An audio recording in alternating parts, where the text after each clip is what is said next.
Hello everyone. सो आज का जो स्टोरी है वो है नसीब का स्टोरी। मतलब जो नसीब में होता है वही होता है। Okay. So there are lots of love stories in this world, but सबसे बढ़िया जो लव स्टोरी मतलब प्रेम कथा है वो भगवान शिव जी और पार्वती जी की है। उनका एक दूसरे के प्रति जो समर्पण था वैसा और कोई मिसाल हो ही नहीं सकता। सो एक दिन कैलाश पर्वत पर भगवान शिव पार्वती जी बैठे हुए रहते हैं, तो उनका आपस में चर्चा चालू रहता है। तो पार्वती जी बोलते हैं, भगवान आप तो देवादिदेव महादेव है, फिर भी अपने को ऐसे बर्फ और ये गुफा में रहना पड़ता है, तो ये मुझे कुछ अच्छा नहीं लगता। सो मुझे लगता है अपने लिए भी एक आधा महल होना चाहिए। तो शिव जी बोलते हैं, पार्वती महल होना चाहिए तो सही है, बट कैसा है अपने नसीब में ना ये बर्फ और ये गुफा ही लिखा हुआ है। तो पार्वती जी चौंक जाते हैं, उनको लगता है भगवान आप तो देवादिदेव महादेव है, फिर आपके नसीब में ऐसा बर्फ और ये गुफा है, तो फिर नसीब में मतलब किसके नसीब में ये महल वगैरह रहेगा। तो मतलब शिव जी बोलते हैं, नहीं नहीं ऐसा नहीं है, अपने नसीब में ये बर्फ और ये गुफा ही है। तो पार्वती जी फिर भी नहीं मानते, तो बोलते नहीं नहीं नहीं, अपने लिए एक आधा महल होना ही चाहिए। तो शिव जी बोलते हैं, ये महल वगैरह का जो है ना, इसका परमिशन ब्रह्मा जी से लेना पड़ता है। तो अगर उनसे परमिशन मिला तो ये अपने लिए महल हो सकता है। तो पार्वती जी बोलती है, नहीं मैं कुछ राजी नहीं हूँ, मुझे महल चाहिए ही चाहिए। तो शिव जी बोलते, देख मैंने तो तुझे बोल दिया कि नसीब में नहीं है, स्टिल आपको एक आधा महल चाहिए तो अपन बना देंगे, लेकिन मुझे तो उसका कोई एश्योरिटी नहीं है कि अपने लिए महल रहेगा या नहीं रहेगा। तो वो दोनों मिला के एक महल बना देते हैं, उसमें सारी सुविधाएं वगैरह रहती है। लेकिन शिवजी बोलते हैं कि अपने को इसका फाइनल परमिशन तो लेना ही पड़ेगा। तो एक दिन आता है फिर फाइनल परमिशन लेने का। तो शिवजी बोलते हैं, मैं ब्रह्मा जी के दरबार में जा रहा हूँ, लेकिन अगर ये महल का सुन के अगर ब्रह्मा जी चिढ़ गए तो मैं जोर से डमरू बजा दूंगा, तो तूने क्या करना है, ये महल झट से गिरा देना है, ठीक है। तो पार्वती जी बोलते हैं, ठीक है, अगर आपका डमरू बज गया तो मैं ये महल गिरा दूंगी।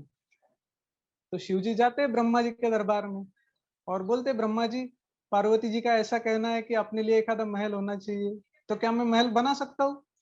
तो ब्रह्मा जी बोलते हैं, अरे शिव जी आप तो देवादिदेव महादेव है, आपको किसी से परमिशन लेने का क्या जरूरत है, आप जितना बड़ा चाहिए महल बना लीजिए। तो शिव जी बड़े प्रसन्न होते हैं। तो शिव जी बोलते हैं, चलो अभी जल्दी से ये खुशखबरी पार्वती जी को कैलाश पर्वत पे दे देंगे। तो शिव जी निकल रहे होते हैं। तो उतने में ब्रह्मा जी बोलते हैं, अरे शिव जी आप इतने जल्दी क्यों जा रहे हैं, थोड़ा रुकिए, बहुत दिन हो गया हमने आपका तांडव ही नहीं देखा। तो शिव जी बहुत बढ़िया सा तांडव करके दिखाते हैं। तो तांडव होने के बाद ब्रह्मा जी भी बोलते हैं, ठीक है शिव जी आप जाइए। तो शिव जी धीरे धीरे अपने कैलाश पर्वत की तरफ बढ़ रहे होते हैं। तो थोड़ी देर से वो कैलाश पर्वत पे पहुंच जाते हैं। तो वहां देखते हैं तो सारा महल गिराया हुआ होता है।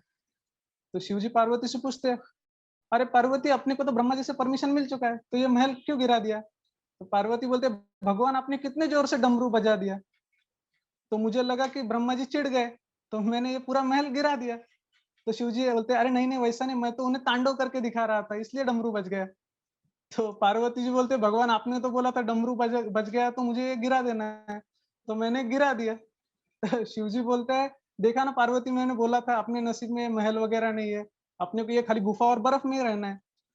तो पार्वती जी बोलते, हाँ भगवान आपने सही बोला था। तो फिर पार्वती जी बोलते हैं, लेकिन भगवान अब तो अपने को परमिशन मिल चुका है, तो अभी महल बनाने में कोई अड़चन नहीं आएगी। तो शिव जी बोलते हैं, देख एक बार तो अपन ने ये नसीब को आजमा लिया, अगर वापिस से आजमाना होगा तो अपन वो भी कर लेंगे। तो इस बार पार्वती जी के मतलब कहने पे सोने का महल बनाया जाता है। तो इतना सुंदर सोने का महल बन जाता है, उसमें सारी सुख सुविधाएं वगैरह रेडी होके वो महल बन जाता है। तो फिर उसका गृह प्रवेश करने का रहता है। तो शिव जी बोलते हैं, अभी ये गृह प्रवेश वगैरह करना है, उसके पहले अपने को वास्तु शांति का एक प्रोग्राम करना पड़ेगा, उसका विधिवत सब पूजा करना पड़ेगा। तो शिव जी को कोई बोलता है कि ये जो वास्तु शांति का जो विधि वगैरह है ना, वो रावण जी करना जानते हैं। तो रावण जी को बुलाया जाता है, फिर एक तिथि वगैरह डिसाइड होके वो वास्तु शांति का आयोजन किया जाता है।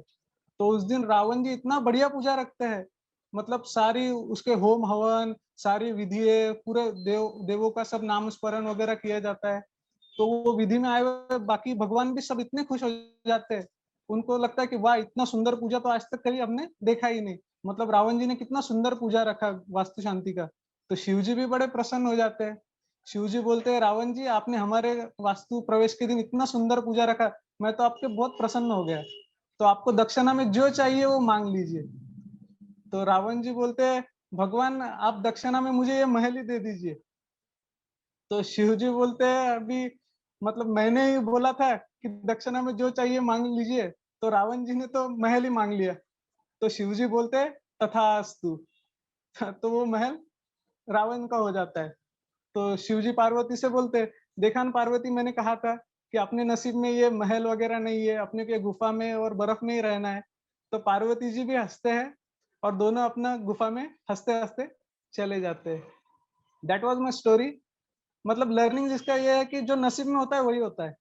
मतलब वक़्त से पहले और नसीब से ज़्यादा किसी को कुछ मिलता नहीं। वो जो कहा गया है, वो total this was the learning of this story. I hope सबको पसंद आई होगी। Thank you.